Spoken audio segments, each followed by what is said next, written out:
نماز، روزہ، حج اور زکوٰۃ عبادات ہیں جو اس بڑی عبادت کے لیے ہمیں تیار کرتے ہیں، ہمیں سپورٹ کرتے ہیں، اس لیے کہ وہ بڑی عبادت آسان کام نہیں ہے۔ ہمہ قد ہمہ وقت ہمہ جہت اللہ کی بندگی کرنا، اطاعت کرنا، اس کے لیے آپ کو سپورٹس کی ضرورت ہے۔ نماز سپورٹ دیتی ہے، روزہ سپورٹ کرتا ہے، زکوٰۃ سپورٹ کرتی ہے، حج سپورٹ کرتا ہے۔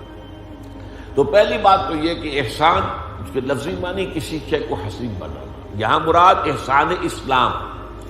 اسلام خوبصورت ہو جائے، اور اس کے لیے میں نے آیات آپ کو سنائی۔ حدیث میں جب فرمایا تو اس کا جواب کیا ہے؟ ان تعبد اللہ کانک تراہ فإن لم تکن تراہ فإنہ یراک، ان تخشى اللہ کانک تراہ فإن لم تکن تراہ فإنہ یراک، ان تعمل اللہ کانک تراہ فإن لم تکن تراہ فإنہ یراک۔ اب یہ جو الفاظ ان کو نوٹ کیجئے، اس طریقے سے اللہ کی بندگی کرنا گویا کہ تم اللہ کو دیکھ رہے ہو، یہ اصل میں ایمان اور یقین کی انتہائی کیفیت کا نام ہے۔ وہی ایمان، ایمان در حقیقت بالغیب ہے، اللہ ہمارے سامنے تو نہیں ہے، ہمارے پاس ہے، ہمارے ساتھ ہے، نحن اقرب الیہ من حبل الورید،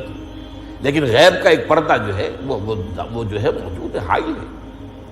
لیکن اس ایمان کی شدت، اب یہاں پہ ایمان کا ایک ڈائمنشن آ رہا ہے، اور گہرائی، ایمان کی گہرائی اتنی شدید ہو جائے کہ گویا کہ تم اسے دیکھ رہے ہو۔ یہ گویا کہ کہا گیا کان نقل کرا، دیکھ تو سکتے نہیں، اس دنیا میں رہتے ہوئے دیکھنا ممکن نہیں۔ وہ تو حضرت موسیٰ علیہ السلام جو ہیں جلیل القدر پیغمبر ہیں، انہوں نے بھی جب استدعا کی انظر الیک، اے اللہ یہ مکالمہ تو نے مجھے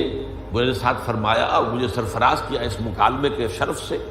لیکن یہ کہ ذرا دیدار بھی عطا فرما، تو جواب ملا کہ لن ترانی، نہیں تم نہیں دیکھ سکتے۔ یہ تو حضور کے بارے میں بھی اختلافی مسئلہ ہے کہ شب معراج میں بھی حضور نے اللہ کو دیکھا یا نہیں دیکھا، اللہ کی آیات کو دیکھا۔ قرآن مجید میں تو یہی ہے، لقد رأى من آیات ربہ الکبریٰ، اللہ کی عظیم ترین آیات کا مشاہدہ کیا۔ لیکن بہرحال ایک رائے ہے، صحابہ میں سے موجود ہے کہ اللہ کو دیکھا، چنانچہ حضرت علی رضی اللہ تعالیٰ عنہ کی رائے یہ ہے، حضرت عمر کی نہیں، حضرت عائشہ کی نہیں۔ حضرت عائشہ نے تو بہت خوبصورت الفاظ کہے، جب پوچھا گیا کہ کیا حضور نے اللہ کو دیکھا تو آپ نے فرمایا نور انا یرا، وہ تو نور ہے، اسے دیکھا کیسے جائے گا؟ نور کے ذریعے سے آپ کسی چیز کو دیکھتے ہیں، نور کو نہیں دیکھ سکتے۔ بہرحال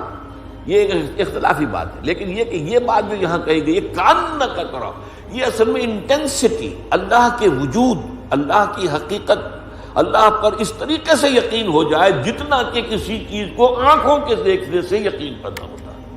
یہ کأنک تراہ فإن لم تکن تراہ فإنہ یراک۔ اب اس دوسرے ٹکڑے کے دو معنی کیے گئے،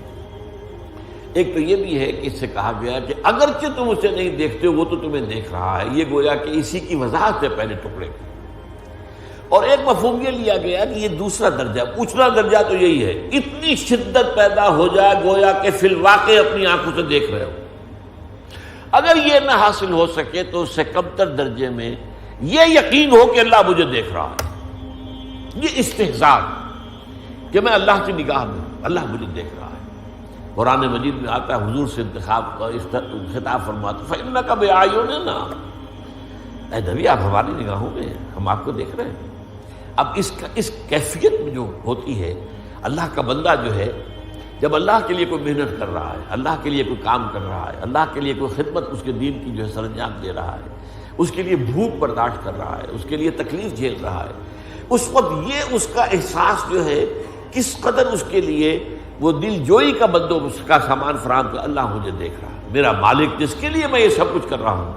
ایسا نہیں کہ مر گئے ہم، انہیں خبر نہ ہوئی، ہم تو ان کے لیے جو ہے اپنا سب کچھ جو ہے لٹا بیٹھے، انہیں پتہ بھی نہیں، وہ مجھے دیکھ رہا ہے، اس کے علم میں ہے۔ میری ساری جو بھی خدمتیں ہیں، خدمت گزاریاں ہیں، میری جو قربانیاں ہیں، میرا جو اثار ہے، میری جو محنت ہے، میری جو بھاگ دوڑ ہے، ان تعمل للہ کانک تراہ فإن لم تکن تراہ فإنہ یراک، تو وہ تو مجھے دیکھ رہا ہے۔ تو یہ اصل میں ٹکڑا جو ہے اس کے دو مفہوم ہے، ایک تو یہ کہ پہلی ہی بات کی وضاحت ہے کہ اگرچہ تم اسے نہیں دیکھ سکتے لیکن وہ تو تمہیں دیکھ رہا ہے نا، اس لیے یہ یقین پیدا ہو جانا کہ وہ مجھے دیکھ رہا ہے، یہ بھی درجہ احسان پر فائز ہونے کے لیے کافی ہے۔